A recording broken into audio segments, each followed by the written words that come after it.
Hello everyone, my name is Kate. I write books, I read a lot of books. I wrote a novel called The Storyteller about recovery from depression. And I try to post about books on here about once every 1 to 2 weeks, and recently I have failed miserably. It's been maybe 3, even 4 weeks since I last posted anything. So apologies to those of you who are interested and were waiting for something. I imagine there are not many of you, but if you are, then apologies. I've had a rough time. I have a long-term health condition, and I've been quite ill over the last few weeks, on and off, and haven't had much spare time for doing anything else. I haven't done any reading, I haven't done any writing, and I haven't had anything to say on here or the energy to pop up on here. But I'm now feeling better, and so I wanted to talk a little bit about the stack of books I have on my bedside table ready to read, and that will give me an incentive to come back, having read them, to talk about how I actually found them. So here's the rather mixed up, not logical at all, list of books that I currently have that I'm excited by and excited to be reading. So first up, I didn't know this was coming out. I think a lot of people are anticipating it. They were clearly better informed than I was. So this is Jean Rhys's collected short stories. Jean Rhys, of course, wrote Wide Sargasso Sea, which was what propelled her to fame, but that was actually very late in her career.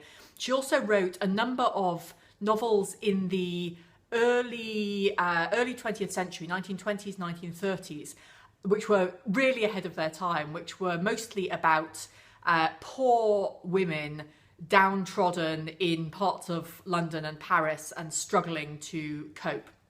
From what I've seen as I've flicked into this book already, a lot of the short stories here are in that vein as well. So feminist realism from the early 20th century. So there's one in here, for example, about what it is like to be hungry because you don't have enough food, and the strange thoughts that go through your head about how it can't possibly be the case that you just can't buy food, and how you cope with that over the course of a day. So I'm very much looking forward to reading this. I've also begun to look through. I'm excited by this book.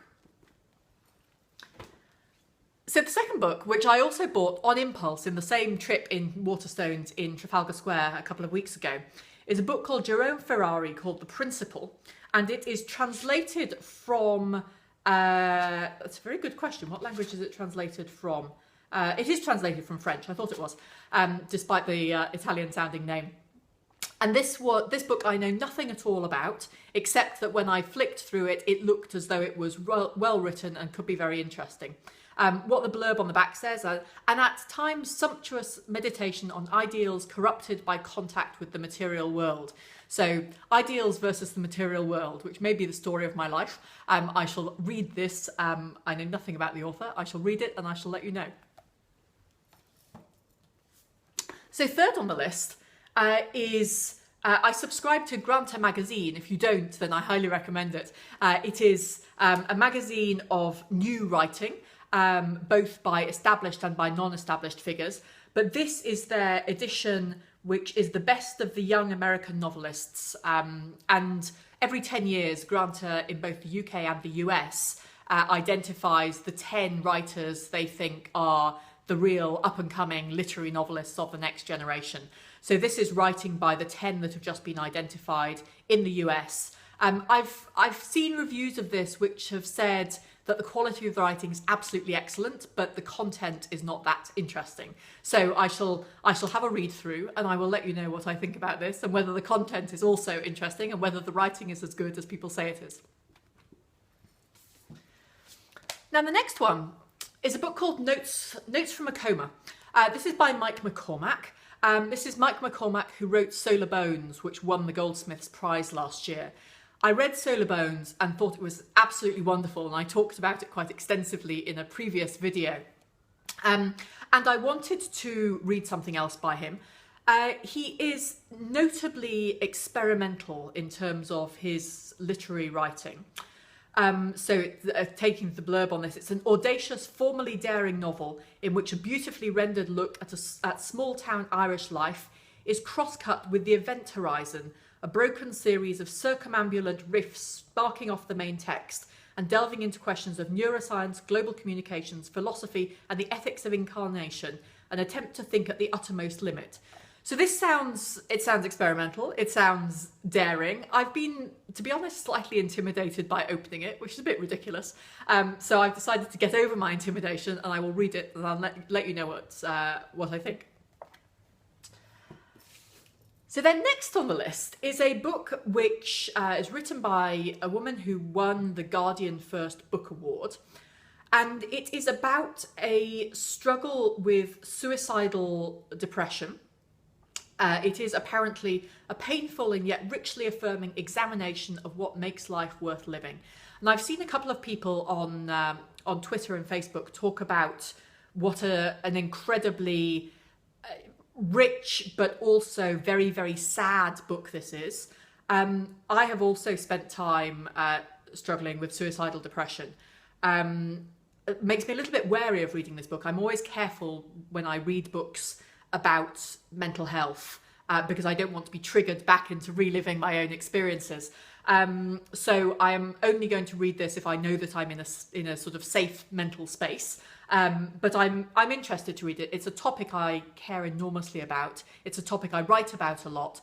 And so how other people write about this topic, I am always intrigued and excited by. So long as I feel well enough, I will read this one. And this next one is at absolutely the opposite end of the spectrum. So The Essex Serpent by Sarah Perry. You've all heard of it. Most of you have probably read it. To be honest, this sounds really unpleasant of me. I've been slightly avoiding it just because it was so hyped and so popular, and I started to think that it was going to be a disappointment. So, but I decided that was ridiculous. So I bought a copy. I'm going to read it. It is apparently wonderful. The Washington Post recently said that it has the most delightful female character in it since Lizzie Bennet in Pride and Prejudice. I can't see how that can possibly be true. Pride and Prejudice is possibly my favourite novel. But I'm going to read it. I think it will be a lot more relaxing to read than the previous book I mentioned. So this is my pleasant reading for the next month or so. And then last but by no means least, so this is a book which is a challenge to me. A colleague has been challenging me to read this for some time. It is a book which male readers who think they're serious about literary reading often recommend to women, theoretically, I'm told, to show how intelligent they are. I don't know whether any of you have guessed what the book might be from that description. This is David Foster Wallace's Infinite Jest. It's enormous, as you will see. It is also tiny text, so heaven only knows how many words it has. I am slightly intimidated by the length. I refuse to be intimidated by books that men who think they're clever think that I shouldn't like, or indeed anyone who thinks they're clever think that I shouldn't like. And this colleague has been taunting me for some months now about having not yet read it. So, Infinite Jest. It is my challenge book. I do not promise to read the whole of it in the next few weeks. It's enormous, but I shall be attempting Infinite Jest. So that's my list for the next few weeks. Do tell me what you're reading. Do tell me if you've read any of these books and what you think. And I will do my best, health permitting, to come back and talk to you about my understanding of these books, having read them, and how things are going more generally. Enjoy your reading. Bye-bye.